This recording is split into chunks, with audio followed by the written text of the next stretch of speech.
এবার আম আকাশের বৃষ্টি নাই, সেই কারণে আম তো ধরেন ধরেছিল মেলা, তারপরে ঝরে ঝরে পড়েছে রোদের হিটের কারণে। গরম এবং আমরা ডিপের পানি দিয়ে গোড়ায় পানি দিচ্ছি, উপরের তাপমাত্রার কারণে আম ঝরে পড়ে যাচ্ছে। এখন হয়তো বৃষ্টি আসেনি, একদিনও বৃষ্টি আসার কথা কিন্তু আসছে না।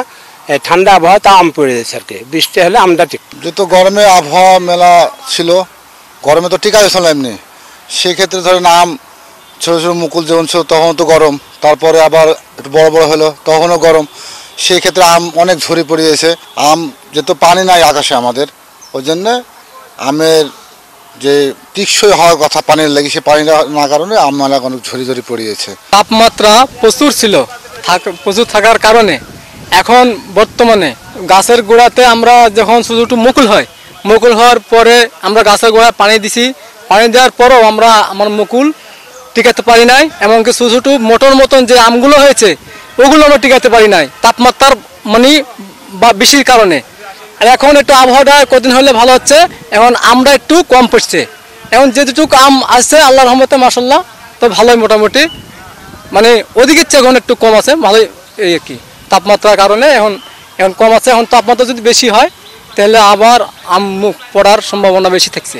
উত্তরাঞ্চলে বৃষ্টির অভাব, উচ্চ তাপমাত্রা এবং খরা প্রবণতা, এটা নতুন কিছু নয়, প্রত্যেক বছরই আমরা এটা দেখতে পাই। কিন্তু এবার আবহাওয়াবিদরা যেভাবে বলছেন তাতে প্রায় 7 দশকের মধ্যে এবার দীর্ঘমেয়াদী খরা,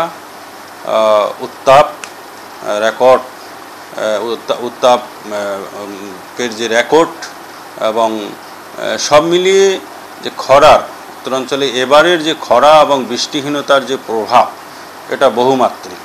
এটার প্রভাব প্রত্যক্ষ প্রভাব এবং পরোক্ষ প্রভাব দুটোই আছে।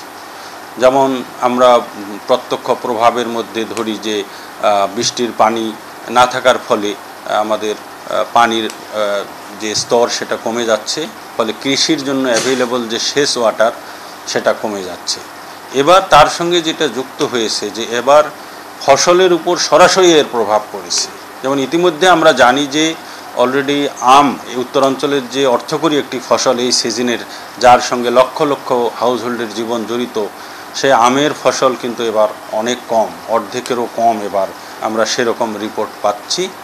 দ্বিতীয়ত, চাষ করতে গিয়ে এখন যে বোরোর মৌসুমে এই যে ধান এখন প্রায় হওয়ার, হারভেস্ট করার সময় প্রায় এসে যাচ্ছে, এই সময় যে পানি দেওয়া দরকার, যে দানাটা পূর্ণ হবে, সেই রকম একটা অবস্থায় কিন্তু প্রচুর পরিমাণে সেচ দিতে হচ্ছে, একদিন পর পর বা প্রতিদিন সেচ দিতে হচ্ছে। এতে অতিরিক্ত খরচ হচ্ছে, অনেক জায়গায় পাম্পে পানি উঠছে না, ফলে দেখা যাচ্ছে ধানে একটা চিটা পড়ার সম্ভাবনা।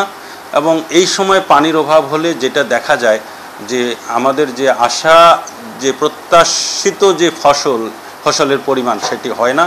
ইতিমধ্যে আব্দুস সাত্তার মণ্ডল নামে একজন কৃষি অর্থনীতিবিদ, তিনি কিন্তু বলেছেন যে এবার যে আমন ধানের ফসল যেটা টার্গেট করা হয়েছিল তার থেকে বেশ প্রায় 20-30 লক্ষ টন আমন ধান কম হবে শুধু খরার কারণে।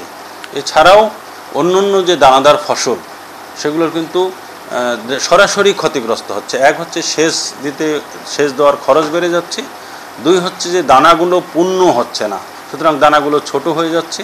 সুতরাং আমরা হয়তো সব দেখতে পাচ্ছি, সব ঠিকঠাক মতো হয়ে যাচ্ছে, কিন্তু যে জায়গায় 20 মণ হওয়ার কথা সেই জায়গায় 18 মণ হচ্ছে, চিটা পড়ে যাচ্ছে, এরকম একটা মারাত্মক প্রভাব পড়ছে। সুতরাং আমরা মনে করি যে উত্তরাঞ্চলে এবারের যে দীর্ঘমেয়াদী খরা এবং উচ্চ তাপমাত্রা, এটার ফলাফল খুব ভয়াবহ।